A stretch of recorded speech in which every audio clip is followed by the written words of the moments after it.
প্রিয় বন্ধুজন, আসসালামু আলাইকুম। আপনারা সবাই কেমন আছেন? আশা করছি সবাই ভালো আছেন। আমি এই মুহূর্তে যে জায়গাটিতে আছি এটি হচ্ছে চাঁদপুরের দরপরচণ্ডী আনন্দবাজার এলাকা। একদম নদীমাতৃক, নদীর ভাঙনে আশপাশটা কিভাবে বিপদগ্রস্ত অবস্থায় আছে সেটি আপনাদেরকে দেখাবো। তবে একদম নিরেট প্রাকৃতিক নিসর্গ এবং নিরেট গ্রামের যে সৌন্দর্য সেটা এই আনন্দ গ্রামের মধ্যে আছে, সেটি আপনাদেরকে ঘুরে ফিরে দেখাবো। তো আমি আমার পেছনে আপনারা দেখতে পাচ্ছেন যে নদীটি দেখা যাচ্ছে, এই যে এখানে একদম ভাঙন কবলিত এলাকা এবং ঠিক তার পাশে একটি স্কুল আছে দেখা যাচ্ছে, প্রাথমিক বিদ্যালয় এবং আব্দুল আওয়াল গাজী সরকারি প্রাথমিক বিদ্যালয়। হয়তো এই বিদ্যালয় কখনো থাকে কিনা, কারণ এখানে বাঁধ দিয়েই কিন্তু জিও ব্যাগ দিয়েই কিন্তু এই ভাঙন কিন্তু ঠেকিয়ে রাখা হয়েছে। এই যে একদম এখানে দেখা যাচ্ছে অনেকগুলো একদম একদম নদীর একদম পানি ভরপুর নদীতে। এখন এখানে কিছু কয়েকটি নৌকা দেখা যাচ্ছে। এই নৌকা এগুলো কি ইলিশ মাছ ধরার নৌকা? ইলিশ মাছ না? কেমন এখানে কেমন মাছ ধরা পড়ে? এই নদীটার নাম কি? এটা কোন নদী? মেঘনা। আচ্ছা, এটা হচ্ছে মেঘনা। ও দূরে, অনেক দূরে। ও পদ্মা মেঘনার মিলনস্থল। আচ্ছা, যা অনেক দূরে লঞ্চ দেখা যাচ্ছে, বিভিন্ন জেলা থেকে যে লঞ্চগুলো যাচ্ছে।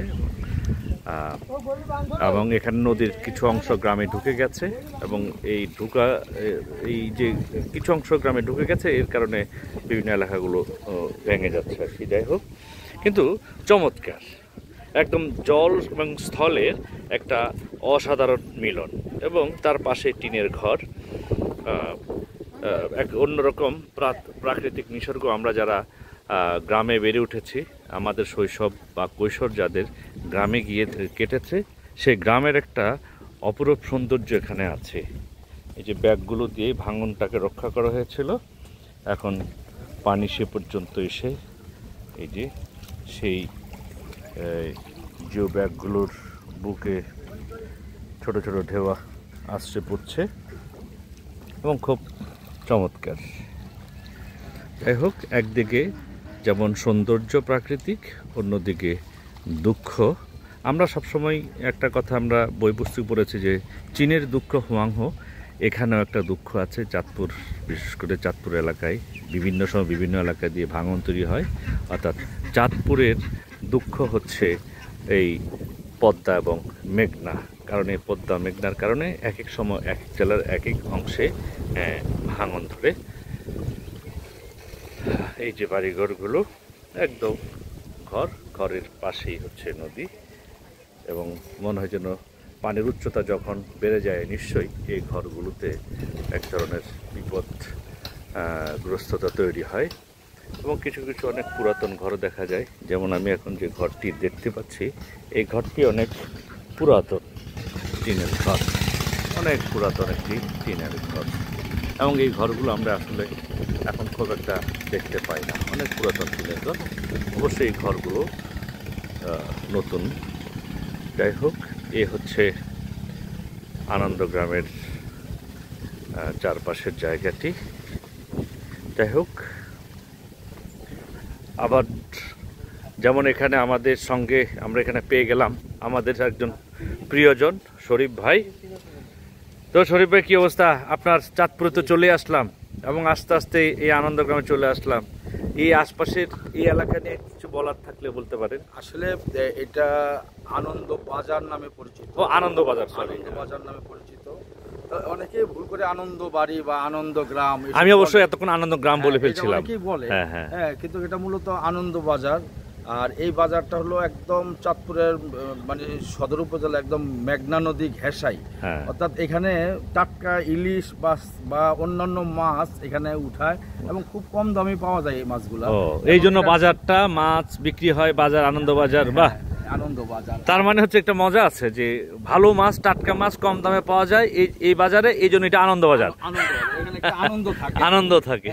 এই আনন্দের ভিতরে কিন্তু একটা মানে কষ্ট আছে, হাহাকার আছে, কারণ যারা নদীর পাড়ে থাকে, বসতবাড়ি আছে, তাদের কিন্তু ভাঙন 1 মাইল দূরে কিন্তু অনেকের ছিল, ভাঙতে এখানে চলে আসছে, মানে তারা ভাঙনের কবলিত মানে লোকজন। আচ্ছা, তারা না শহরমুখী হয়ে গেছে। উনি এই এলাকারই একজন বাসিন্দা, এই এলাকারই একজন বাসিন্দা। আপনারা কত বছর এই এলাকায়? এই এলাকা তো স্বাধীনের আগের থেকে এই এলাকায়, কিন্তু এলাকা আর যে আমরা এদিকে যে নদী দেখতে পাচ্ছি, তার মানে আরো অনেকটুকু গ্রাম ছিল, এটা নদীতে ভেঙে গেছে। আরো কয়েক হাজার একর জমি চলে গেছে এখানে। কয়েক হাজার একর জমি। যাই হোক, তবে এখানকার ম্যাক্সিমাম মানুষগুলো, এখানকার এদিকে অধিকাংশ মানুষ কিন্তু জেলে সম্প্রদায়ের, মানে এরা হলো মাছ আহরণ এবং মাছ ধরে কিন্তু এরা তাদের জীবন জীবিকা নির্বাহ করে। বর্তমানে কিন্তু নদীতে কিন্তু আসলে মাছের সংখ্যা খুবই কম। দুইটা সমস্যা, এক হইলো আপনার নদীমাতৃক এলাকায় দেখেছে যে নদী ভাঙন রোধ করা অতি জরুরি দরকার, কারণ যারা একবারে অসহায় মানুষ আছে তারা তো আর এখন ভিটা জমি কিনাটাই ওদের বহুত কষ্টকর ব্যাপার। সরকারের কাছে আপনাদের প্রত্যাশা কি? প্রত্যাশা হলো নদী দ্রুত এটা সংস্কার করা হোক, বাঁধ দেওয়া হোক। আচ্ছা, বাদ দেওয়া দরকার। আচ্ছা, ধন্যবাদ। দেখা যাচ্ছে যে এখান থেকে ভিটা মাটা হারায় যাবে। সেটাই। যাই হোক, এখানে একটি স্কুল আছে বাচ্চাদের জন্য। আসলে আমরা জাতি গঠনে প্রথম যে ধাপ, যে শিশুদেরকে শিক্ষিত করা, গ্রামের একদম প্রান্তিক পর্যায়ে প্রাথমিক স্কুল, সেক্ষেত্রে এই ধরনের একটা প্রাথমিক স্কুলের গুরুত্ব অনেক বেশি, কিন্তু সেই প্রাথমিক স্কুলটা একদম নদীর কাছে, কখন আবার ভেঙে যায়। সুতরাং এখন থেকে যদি কর্তৃপক্ষ সতর্ক থাকে, সচেতন থাকে, তাহলে সেটি কাজে লাগবে। এখানে আছে প্রণবের বাড়ি হচ্ছে, তোমার এলাকার নাম কি? আমার চাঁদপুর সদর। চাঁদপুর সদর গোয়াখালা রোডে আমি থাকি।